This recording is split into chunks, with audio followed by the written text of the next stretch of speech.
हर हर महादेव, जय भोलेनाथ। दोस्तों, प्रदोष व्रत पूजा विधि का फर्स्ट सेकंड पार्ट जो है आप देख चुके हैं। ये थर्ड पार्ट है क्योंकि थोड़ी सी बातें जो है रह गई है, तो इस वीडियो में मैं एकदम क्लियर कर दूंगी। जैसा कि पूजा के प्रारंभ में हमने गणेश भगवान, माता गौरी और वरुण देवता यानी कलश देवता का हमने आवाहन किया था, तो उनका हमें विसर्जन करना है। तो यहाँ पे जो शिवलिंग हमारे हैं वो नर्मदेश्वर शिवलिंग है, तो नर्मदेश्वर शिवलिंग का आवाहन नहीं होता है। अगर आपने यहीं पे मिट्टी के शिवलिंग बनाए होते तो आपको उनका आवाहन करना होता है। तो अब हम इनका विसर्जन करेंगे।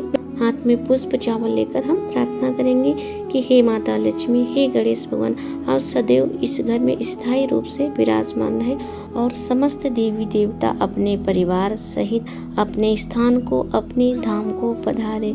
हे प्रभु, हे माता रानी, जब भी पूजन का समय हो, जब भी मैं आवाहन करूं, तब आप पुनः आकर यहाँ सादर पदार्पण करें।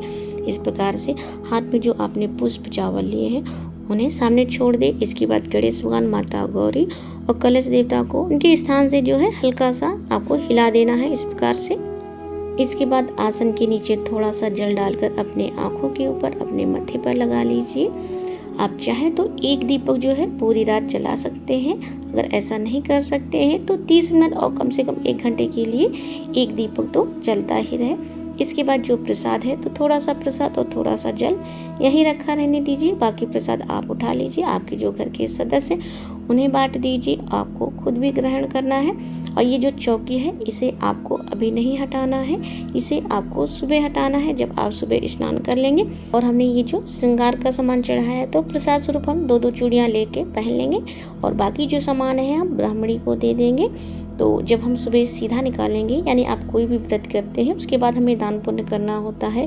वैसे तो ब्राह्मणों को खिलाने के लिए कहा गया है, लेकिन उतनी व्यवस्था नहीं हो पाती है, तो हम क्या करते हैं, सीधा निकालते हैं। सीधा यानी कि कच्चा अनाज, तो 1 या 2 खुराक जितना अनाज हमें निकालना होता है। तो मैं इस पर भी एक वीडियो बना दूंगी, फिलहाल मैं अभी आपको बता देती हूँ।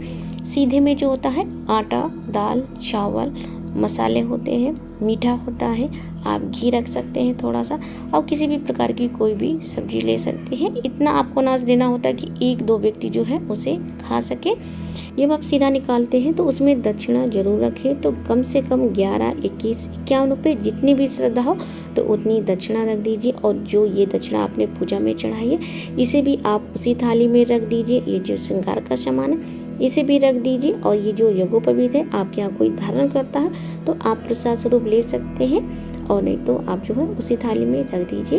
तो और ये जो बाकी बचा हुआ सामान है, जैसे लौंग इलायची है, तो इसे आप अपनी चाय में डालकर प्रसाद स्वरूप ले सकते हैं। और जैसे पान के पत्ते हैं, फूल पत्ती है, गणेश भगवान और माता गौरी है, इनका सभी का हमें विसर्जन करना होता है। तो वैसे तो विसर्जन जो हमें नदी तालाब में करना चाहिए, लेकिन वहाँ मना ही है। तो फिर आप अपने गार्डन में कर सकते हैं। अगर गार्डन नहीं है तो आप गमले में भी कर सकते हैं। तो मैं अपने गार्डन में एक जगह मिट्टी खोद लेती हूँ, बस ऐसी जगह मिट्टी आप खोदिएगा जहाँ आपके पैर ना पड़े, बस वहाँ मिट्टी खोद कर मैं सारी चीज़ों का विसर्जन कर देती हूँ। इसके बाद फिर एक बात मैं बताना भूल गई हूँ, जो ये प्रसाद रखा है, तो यहाँ प्रसाद जो है मैंने साबूदाने का बनाया था, तो इसे ही मैंने शाम को खाया था। और थोड़ा सा प्रसाद ये मैंने रख दिया था जब आप सुबह स्नान कर लेते हैं, यानी जब आप अपने व्रत का पारण करते हैं तो इसी प्रसाद को खाया जाता है। मैं कोशिश करूँगी कि जल्द ही मैं इस पर एक वीडियो बना दूँ। दूसरी बात फ्रेंड्स कि जब आप प्रदोष व्रत की कथा पढ़ते हैं तो आप दिन के हिसाब से पढ़ते हैं। जैसे इस बार जो था भौम प्रदोष यानी मंगलवार को प्रदोष पड़ा था, तो उस दिन हमें मंगलवार की कथा पढ़नी थी। और फ्रेंड्स प्रदोष व्रत कथा में एक मंत्र दिया गया है, ओम उमा सहिताय शिवाय नमः। तो इस मंत्र की जो है आपको एक माला जरूर ही करनी है। आपके पास अगर टाइम हो तो आप इसी मंत्र से 108 आहुतियाँ जो है अग्नि में डाल सकते हैं। अगर आपके पास इतना टाइम नहीं है तो आप 11 या 21 आहुतियाँ भी डाल सकते हैं।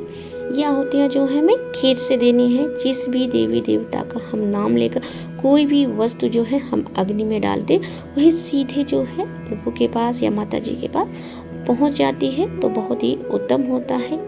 अगर आपके पास टाइम नहीं है, आप इतना नहीं कर सकते, तो कोई बात नहीं, जितनी पूजा हमने की है, जितनी पूजा हमने बताई है उतना ही कर लेंगे तो बहुत ही रहेगा। तो फिलहाल दोस्तों मैंने अपनी तरफ से पूरी कोशिश की है कि मैं आपको अच्छे से बता सकूं, अच्छे से समझा सकूं। अगर कोई भूल चूक हो गई उसके लिए मैं माफ़ी चाहूँगी।